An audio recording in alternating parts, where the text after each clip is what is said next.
Olá pessoal, eu sou Paulo Matos e esse é o primeiro vídeo de uma série de entrevistas que eu vou pegar profissionais incríveis, coaches, médicos, profissionais de várias áreas para falar um pouco pra gente sobre como melhorar nosso foco, melhorar nossa motivação, como a gente conseguir reunir os recursos necessários para realizar o que a gente quer, para transformar nossos sonhos em objetivos, em planos e a gente conseguir realizar tudo aquilo que é importante pra gente. E hoje, com muita gratidão, estou aqui com a Eva Oliveira. Ela é médica, homeopata, ortomolecular, coach, terapeuta. Ela é mãe e é uma amiga incrível. A gente é amigo de longas datas, não é? A gente estava batendo um papo aqui sobre um assunto que eu acho que é super importante e vocês vão gostar bastante. Tem muita gente que me procura no consultório, no escritório, aqui no consultório da Eva também, que ela é terapeuta e coaching, e procuram e falam assim pra gente: puxa, eu tô sem motivação. Eu não tenho metas, tenho sonhos, tenho objetivos, mas na hora de fazer eu não consigo, parece que falta alguma coisa. E aí a gente percebe que a gente usa a técnica, a gente usa a ferramenta e não chega lá e falta alguma coisa e parece que a gente não está conseguindo um bom resultado e o cliente às vezes fica meio frustrado.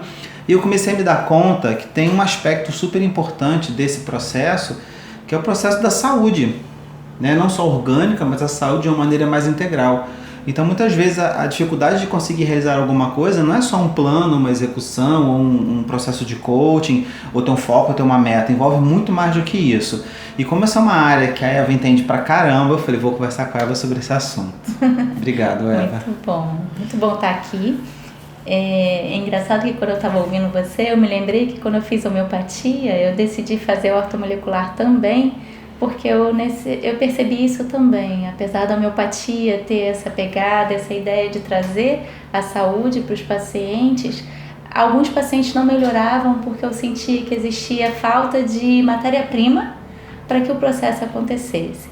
Então, o que é essa matéria-prima que você sente falta? O que você acha que é isso? No caso, me veio a ideia de vitaminas, sais minerais, substâncias que realmente fossem importantes.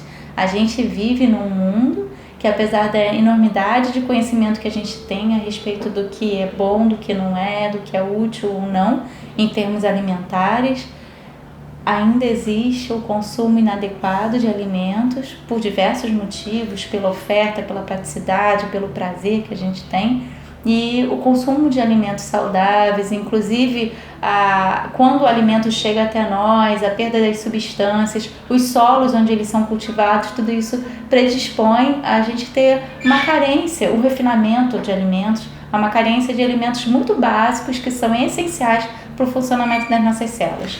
Tem um aspecto bem interessante que assim, eu percebo que tem clientes, por exemplo, que são vegetarianos, veganos, sabe, comem alimentos naturais, fazem exercício físico, bebem água numa quantidade adequada, mas parece que falta alguma coisa. E acho que isso faz parte talvez de um todo, de uma saúde integral. O que mais que seria que está faltando nesse processo todo? É interessante você falar isso porque existe um teórico sensacional que é considerado o Einstein da consciência, chamado Ken Wilber, que criou uma teoria chamada teoria integral, que divide tudo que existe no mundo, do conhecimento, tudo que existe na vida, em 4 quadrantes, que se referem à parte interna e externa do ser e à parte interna e externa do ser e a parte individual e coletiva. Então, ele traz uma perspectiva bastante interessante que eu aplico na minha vida e também dos meus pacientes, que é impossível que tudo que acontece conosco acontece nesses 4 aspectos. Ele fala que os fenômenos tetracorrem. Então a gente, por exemplo, aqui, Paulinho, a gente tem a nossa parte interna individual, que não é visível, não é palpável, que são os nossos pensamentos, as nossas emoções, que são as nossas crenças, os valores, aquilo que nos motiva, a nossa vontade, por exemplo. Ela é impalpável, é invisível, a nossa parte interna, individual. Isso tem a ver com o que foi formado ao longo da nossa vida? Tudo, a gente já traz, processo de educação. A gente já traz, mas muita coisa é reforçada e muita coisa é conquistada, mesmo que inconscientemente. Isso tem a ver com personalidade? Personalidade, mas nessa parte também tem a nossa essência. E tudo isso tá aqui. E tá aqui na nossa conversa e você que está assistindo a gente também. Ao mesmo tempo, existe aquilo que faz parte do coletivo que não é visível e não é palpável. Então existe carinho entre nós, existe uma amizade, existe uma cultura que nos engloba, existem valores que nós compartilhamos, isso é o nosso nós, e isso também faz parte da nossa vida. E se existe em cada ser que nos procura, né, num processo de coaching, algo que não está legal nesse aspecto, isso também influencia para que ele seja capaz de executar aquilo que ele tem vontade. Isso tem a ver com o meio social que a gente está. O meio social, mas o social englobando a questão cultural. Por exemplo, amigos que eu tenho, a minha família, a minha relação com essas pessoas forma esse pacote. Faz esse pacote do nós, Entendi. que é a parte não visível da coletividade. Ao mesmo tempo, nós temos o nosso corpo, certo? É a nossa parte individual, mas é externa. É visível, é palpável. E aqui entra a questão, né, que é abordada pela medicina, que é a questão do físico, mas entra também a questão, uma parte que não é abordada pela medicina, que é a questão energética. Então, mesmo que nós não sejamos místicos, cada um dos seres é capaz de perceber a energia de um lugar, é capaz de perceber se está com energia ou não. Aliás, matéria e energia são a mesma coisa. É meio quando a gente fala assim, meu santo não bateu com esse lugar, né? Exatamente, com esse espaço, ou quando a gente sente que a gente não está com energia, que existe algo energético que não está legal na gente. Isso que às vezes pode ser, não porque o lugar é ruim ou porque aquela pessoa não é legal, mas pode ser porque não tem afinidade, né? Claro. Depende do tipo de coisa que eu gosto, o tipo de lugar que eu gostaria de estar, o tipo de pessoa que eu gostaria de não cria ressonância comigo. Entendi. Mas cria com o outro. Sim, tudo bem. Sim. Mas comigo não. Então, por exemplo, eu já tive pacientes que eu coloquei uma música como essa aqui, não sei se vocês estão conseguindo ouvir aqui. A gente tá com uma musiquinha aqui que tá uma delícia, não sei se vai sair no áudio. A gente pode aumentar um pouquinho pra gente poder dar o exemplo. Pode. E aí o paciente falou assim, eu não gosto desse tipo de música, essa música me deixa agitada. Então existe algo, né, mas assim, no caso a música nem é algo que é interno, né, é algo externo, mas que é palpável porque cria ressonância. Então a gente tem a parte interna, a convivência com o externo, aí temos o instrumento corpo, não é? Que eu acho que é meio que um receptor transmissor ali de informações, de energia, de vibração. E aí dentro do corpo entra a questão, né, que talvez seja a área que eu mais atue, tirando o lado da consciência, que a gente também atue, que aí fica a questão do convite, né, a uma nutrição adequada, a atividade física regular, a buscar tudo aquilo que verdadeiramente favorece ao desempenho físico. É como se a gente imaginasse aquela metáfora interessante que alguns de vocês talvez já tenham ouvido falar, e você também. Se você tem um bom carro, você vai levar num bom mecânico, você vai botar um bom combustível, você vai cuidar para mantê-lo de uma maneira adequada, e mais ou menos o nosso corpo é isso. Esse carro que precisa dessa manutenção. Muitas vezes, pela vida atarefada, pelo excesso de responsabilidades, a gente acaba deixando de lado esse aspecto. E não tem como. Eu acho que uma das coisas interessantes que o Wilber traz, e a gente coaduna muito dessa ideia, é que qualquer um desses aspectos, de um desses quadrantes, desses 4 aspectos da vida, se ele está negligenciado, isso te puxa para baixo. Então, o coach, ele pode estar super motivado, com vontade de fazer aquilo, traça as metas, mas se tem aquele aspecto que está sendo deixado, por exemplo, um sono que é não reparador, que não é na quantidade suficiente, não tem como. Ele não vai conseguir dar conta daquilo que ele se planejou.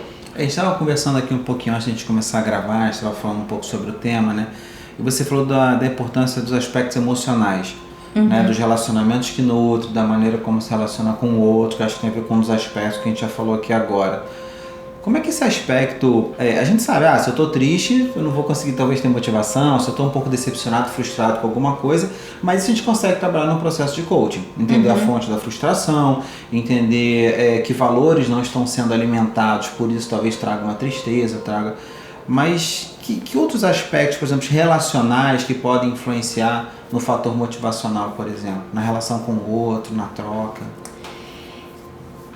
A neurolinguística, que foi uma área que eu estudei também, traz uma ideia muito interessante de que o problema não são as pessoas. Todas as pessoas são capazes.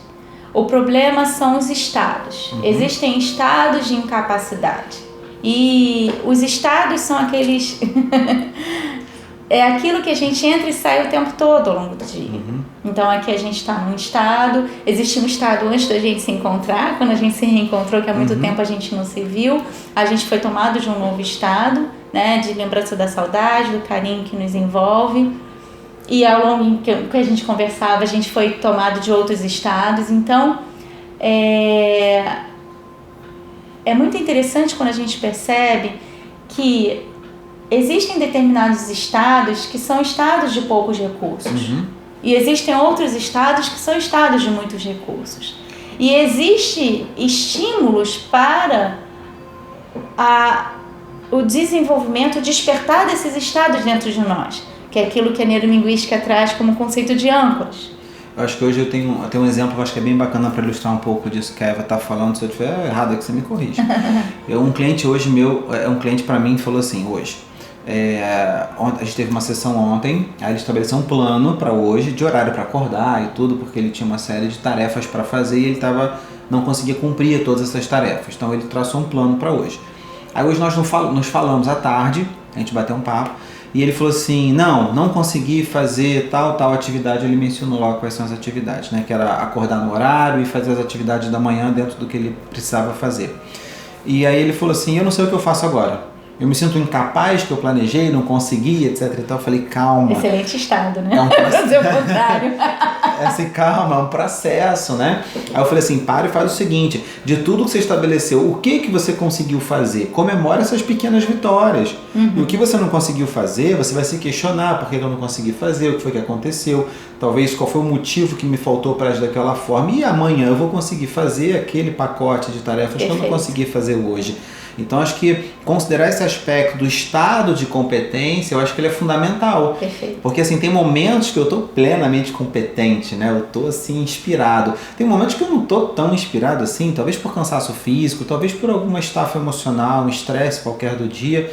E aí eu não estou tão competente assim, mas isso não me faz ser ou deixar de ser competente. Perfeito. Né? Elas estão ali numa caixinha lá dentro. Estado não é o que você é. Estado não é o que eu sou. Perfeito. Isso é uma boa reflexão. Anota aí. Estado não é o que você é. O que a gente precisa fazer para estar mais vezes nesse estado de competência, né? Sendo mais o que eu sou? Essa é a pergunta de $1 milhão, né? Oba, teremos uma resposta que vale $1 milhão aqui hoje. Talvez o primeiro passo, e eu trago isso muito para os meus clientes, reconhecer que existem estados que não são de competência e que eu entro e que tudo bem eu entrar. Aquilo faz parte de mim também. Que é uma parte minha, mas não é o que eu sou. Eu acho que reconhecer que é uma parte minha é muito importante. Sim, existem estados de tristeza, existem estados de culpa, existem estados de cobrança, existem estados de mágoa, existem estados de raiva, existem estados de medo, existem estados de necessidade, de excesso de controle, existem estados de apego, existem estados inúmeros que realmente fazem parte do meu ser, mas não é o que eu sou. Certo. Então acho que você trouxe uma reflexão muito interessante para ele, em que você falou, calma, tudo bem. Eu digo isso muito para os meus clientes. Tem uma cliente que diz que vem aqui só para ouvir o meu tudo bem. Porque o tudo bem é o oposto da cobrança. É quando você diz assim, tudo bem. É uma ilusão imaginar que você vai sair do 0 para 200 km por hora em pouco tempo. E existe essa cultura na nossa sociedade. Existe uma cultura de que você consegue tudo com facilidade. De obter um pico de performance assim, né? Rápida. Por quê? Porque é o que se mostra, por diversos motivos. Mas uma das coisas que me vem muito à reflexão é o que se mostra. Não se mostra nos bastidores. Sim. Tá lá, o cara super se superou, sabe? Tirou o primeiro lugar, bateu recorde. Nos filmes você mostra as cenas que foram perfeitas, mas ninguém tem ideia do tempo que foi gasto para que aquela cena chegasse, e de todas as falhas. Isso, de todas as falhas que aconteceram antes. Ninguém tem ideia da quantidade de horas que se existiu até que aquele ginasta se apresentasse ou até que aquela banda se apresentasse. Então, tudo isso é importante ser levado em consideração. Até para que você possa fazer metas que sejam mais ecológicas com aquilo que você... Porque vai existir frustração. Se você faz algo... Eu lembro de um gráfico que é muito interessante, que é competência e desafio. Se você coloca um desafio lá em cima, que está ali em cima da sua competência, você vai se frustrar. Então, esse tudo bem... Esse estado mais compassivo com você mesmo é muito importante. E existe uma ideia, uma crença inconsciente, ou algumas pessoas têm isso de uma maneira mais consciente, de que se eu pegar leve comigo, aí que eu não faço. Um momento de inspiração aqui. E na verdade, é exatamente o contrário, porque quando eu pego leve comigo, é que eu abro mão das minhas cobranças internas, do meu crítico interno, que eu tenho que fazer, e eu começo realmente a fazer algo que esteja alinhado com a minha totalidade. Então, é muito interessante reconhecer, e aí a gente vai para um dos aspectos desses quadrantes que eu estava falando, desses 4 aspectos, que é o aspecto cultural. Em que cultura a gente está inserida? Numa cultura cristã judaica, que se baseia na culpa, da punição, da penitência, na cobrança. E que você está errado e que você que você é culpado por aquilo. E isso, sem que a gente perceba, está enrustido dentro do processo. Quando a gente leva em consideração esse aspecto, a gente sabe e a gente observa as consequências que aconteceram do cara não ter conseguido, a gente consegue lidar de uma maneira em que a gente traz um recurso que é muito útil. É interessante porque, assim, o que você falou se encaixa muito nos aspectos comportamentais. Se a gente for resgatar alguma coisa do DISC, por exemplo, a Itália ela fez uma pesquisa, né, acho que foi em 2013, eu acho, com mais de 1 milhão de brasileiros para mapear o perfil do comportamento. E assim, 9% da população ela apresentou um comportamento que tende a obter resultados mais rápidos, apenas 9%. E desses 9%, uma parcela muito pequena realmente tem aquele pico de performance. Então, assim, a gente vive uma cultura de onde quem são admirados são as pessoas que tiveram picos de performance e que são pessoas raras. Existe. Tem pessoas que conseguem resultado rápido? Tem, porque ela tem um conjunto de competências, de comportamentos que permite que ela consiga obter aquele resultado daquela forma. Agora, a gente precisa entender o que é pico de performance, o que é resultado. Né? Porque, assim, às vezes a pessoa ela tem um resultado financeiro muito grande, mas por dentro ela está com um flagelo humano. Existem outros aspectos da vida dela que não estão. Exatamente. E isso também são os bastidores, isso também não é mostrado. Então, quando a gente olha... Eu costumo dizer para os meus clientes assim, quando você olha o outro que você admira com, poxa, olha só tudo que ele tem, não tem, é muito diferente do que quando você olha, como por exemplo aqueles que criaram a PNL olharam. O que existe nele que faz ele ser assim e que se eu obtiver eu serei também. É o processo de modelagem. Isso. E é isso. E você faz isso sem processo de cobrança, mas com extrema curiosidade para descobrir o que é. E eu acho que uma coisa que já acho que consolida um pouco, acho que tudo que a gente conversou aqui agora, é que é o seguinte, eu tenho vários aspectos na minha vida, né? Eu tenho a minha relação comigo mesmo, tenho o meu corpo orgânico, tenho a minha relação com o outro. E a gente esqueceu de falar o 4º aspecto. É verdade, eu falei do terceiro, eu falei assim, peraí, faltou um. Exatamente. Então fala pra gente. O 4º aspecto é aquilo que está externo na coletividade. Então aqui entre nós a gente tem a cadeira, a gente tem o ambiente, a gente tem o ar-condicionado, tem o conforto que isso nos gera, a gente tem a rede da internet, se é Wi-Fi, quanto é de velocidade, o sistema econômico político, de todas as formas, né? Imagina se a gente estivesse aqui embaixo de um sol de 40 graus, talvez a gente não tivesse tendo a performance que a gente está tendo, maravilhosa nesse vídeo. E de diversas outras formas, se não houvesse o conforto, se a gente não tivesse uma internet boa, se o seu celular não tivesse uma câmera apropriada, tudo isso interfere. E no nosso cliente é a mesma coisa. Eu trabalho em hospital público como médica e a gente fala muito, eu posso fazer um plano terapêutico maravilhoso, eu posso traçar todas as estratégias do que aquele paciente precisa fazer para que ele possa se curar ou ficar bem. Curar não, que Cura é um processo aí, é para outro momento. Outro vídeo. A gente fala sobre o que é cura. Mas, para que ele possa ficar bem. Mas é um vovozinho de 89 anos que mora sozinho e tem demência. Tipo, esse aspecto precisa ser olhado. Esse sim, verdadeiramente, é o aspecto social. Entendi. Onde que ele está inserido. Eu posso, por exemplo, imaginar que o paciente com insuficiência renal precisa de diálise, precisa ser diálise peritoneal, mas a gente sabe, se não tiver higiene, não vai poder ser. Então esse aspecto, ele engloba muita coisa. Mais uma vez, cada um desses aspectos, se ele for negligenciado, ele te puxa para baixo. Então, por exemplo, vamos supor que um coach ele decida que ele vai então acordar às 5 horas da manhã, porque ele vai fazer atividade física, depois vai para o trabalho, não sei o que, depois, aí no meio do caminho ele vai ler aquilo que ele está lendo, que há muito tempo que ele está negligenciando, estudando, tudo, tipo, mas olha, ele mora em Caxias e trabalha no centro da cidade. Não dá. Existe uma questão aí que precisa ser olhada.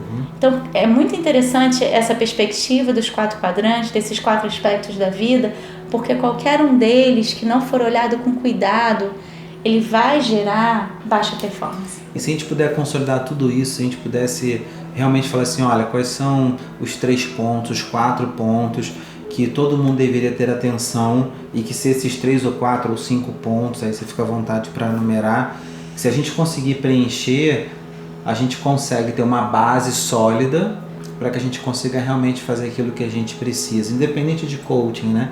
Que a ideia aqui é que a gente contribua para que vocês consigam ter autonomia, né, nas suas vidas, na sua performance, realizar o que você quer. Então, independente dessa pessoa precisar de terapia, coaching, que a gente sabe que é um processo que dá suporte, ajuda, mas não é o essencial é o próprio indivíduo, que pontos será que se a gente tiver atenção nesses 3, 4, 5 pontos, a gente realmente consegue ter uma motivação maior, consegue ter um desempenho melhor no nosso dia a dia.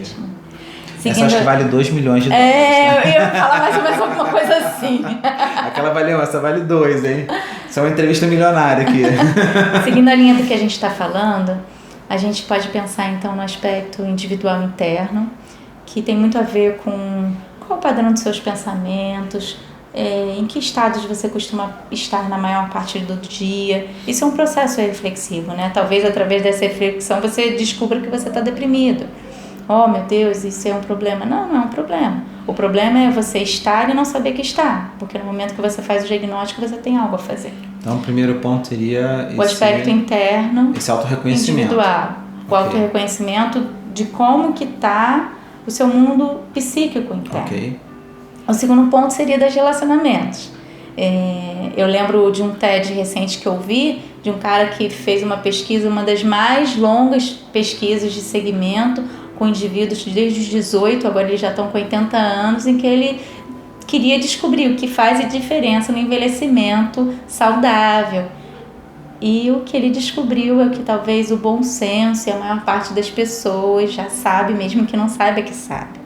É a qualidade dos relacionamentos que você obtém, que você desenvolve ao longo da sua vida.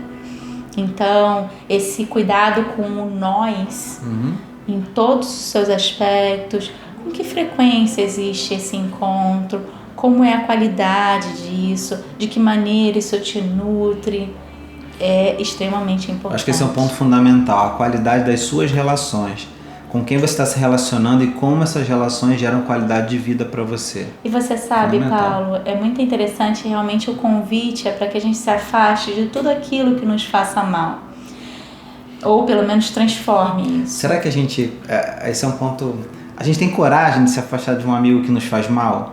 Será que a gente tem consciência de que tem um amigo, entre aspas, né, uma pessoa da nossa conversa que está nos fazendo mal? Talvez a gente não precise nem se afastar dele, mas se afastar daquele aspecto dele. Aprender a dar limite a isso. E de alguma forma... Já é mais avançado. De alguma forma isso pode ser... Quando eu falei afastar, depois eu fiquei refletindo, né? Que não é só afastar, é também transformar. Porque se esse relacionamento está te fazendo mal, certamente está fazendo mal ao outro. Entendi. O processo do relacionar-se, ele é muito sistêmico entre é como entrelaçado, como se fosse uma rede, e tem uma frase linda que eu, quando eu vi pela primeira vez, fiquei extasiado que é atribuído a um físico quântico. Na natureza tudo está tão inteiramente ligado que é impossível tocar numa flor sem incomodar uma estrela. Então, é impossível você manter... Vou botar essa frase na descrição do vídeo se alguém depois quiser anotar, tá bom? É impossível você manter uma relação com alguém que, se não é saudável para você, que também não seja saudável para o outro. Então, acredite, transformar e romper relações assim não faz bem só a você, faz bem ao outro também. Hashtag fica a dica. Ok, primeira, eu comigo mesma. Segunda, os meus relacionamentos. O que mais que seriam? A terceira seria o aspecto físico, né? Que é aquilo que, como eu estava falando com o Paulo antes da gente começar, as informações estão aí. Todo mundo sabe o que deve se comer, todo mundo fala do exercício, da atividade física, quanto é importante, a qualidade do sono, que pegar sol, descansar. Comer bastante fibra e bastante líquido. Fibra, vitaminas, frutas, verduras, né? Uma quantidade de gordura, sal, principalmente o açúcar, alimentos refinados. Então, e evitar tudo aquilo que te faz mal, né? A gente tá na linha do se afastar do que faz mal, né? Não precisa ser só amigo, não adianta você se afastar pelo alimento.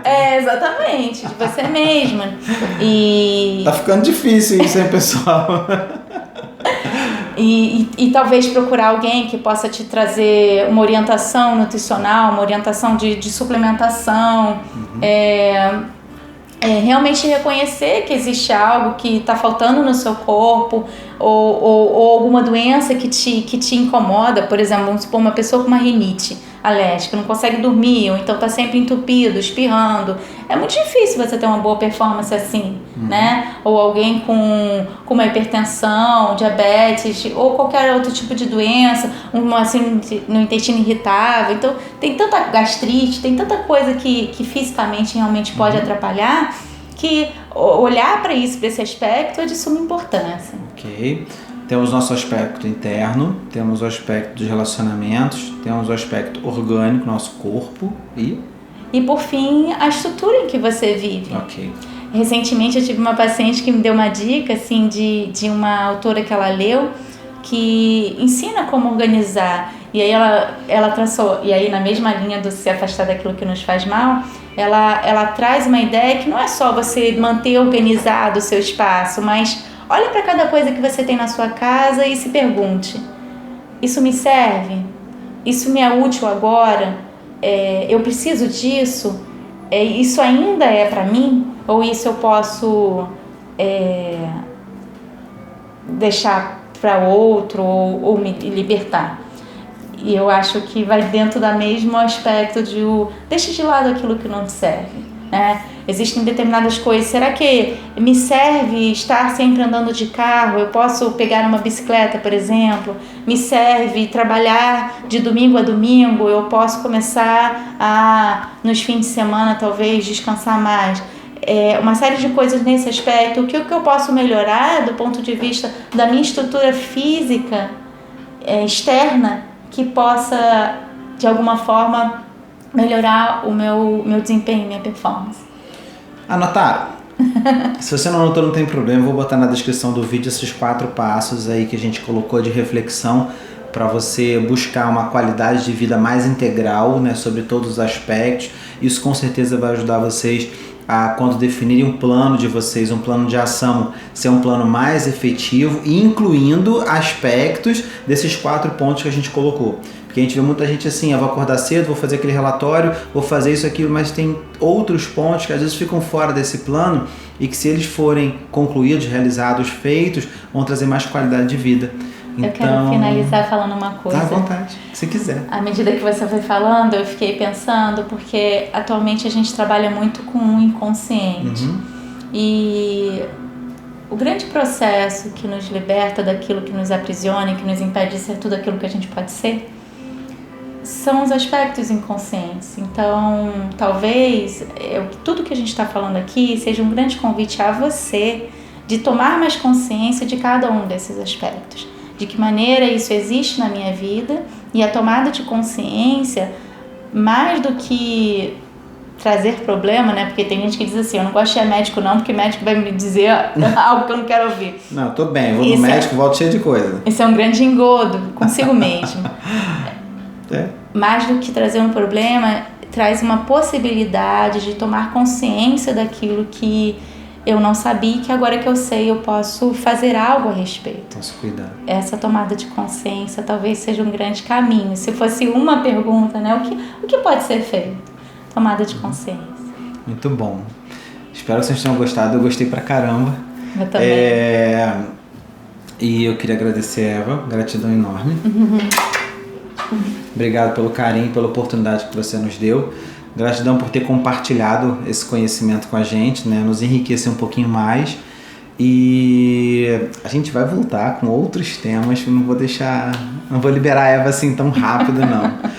Eva, se alguém quiser te achar, marcar uma consulta com você, enfim, como eu falei no início do vídeo, né? A Eva é médica, homeopata, trabalha com ortomolecular, terapeuta. Como é que te acha? Pode mandar e-mail. É EvaMed, MED, de médica, 2005, @yahoo.com.br. Ok.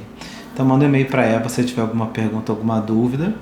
E aproveita, porque é uma fonte de conhecimento incrível. Obrigado. Beijo, pessoal. Até o próximo vídeo.